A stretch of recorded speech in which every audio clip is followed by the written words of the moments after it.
Happy Thursday, everybody. I hope your short week was a good one. Tomorrow is Good Friday, so markets and the offices are closed. So today is April 14th, 2022, and this is your Thursday planning update. I want to take a few short minutes today to talk about something you probably know about if you have in the past or even now have an employer retirement plan.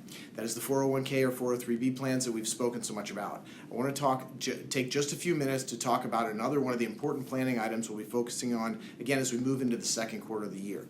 You may not know them by name, but the target date funds offered in your plans were first introduced in the early 1990s by Barclays Global Investors. And their original use was for the other place that you may have seen them, and that is college savings plans. The idea behind the target date funds is relatively simple. Let me know if it sounds familiar. Pick a goal, then a date that you'd like to achieve that goal. Sounding familiar yet? Then make an asset allocation that will hope to best allow you to reach that goal with prudent risk and, more importantly, prudent returns. So, as we've discussed, target date funds are good. How can they not be? But like most things that are made for the masses in investing, they have downsides also. So a bit more information on these funds first. There's an estimated $2.5 trillion and growing in target date funds and 401k plans alone. When we've gone over your plan, I usually can tell you without looking at the statement what fund you're in. So what is the $2.5 trillion in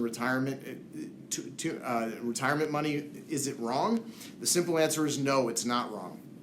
But the more complex answer is target date funds are just a beginning. And as always, they require a little bit of homework. So one of the most important things to look at when evaluating your investment options in your retirement plan is what is in my target date fund. The answer may surprise you, and this is what I want to talk about for a moment with you. Most target date funds use asset allocation to put together a group of funds that will make up the fund.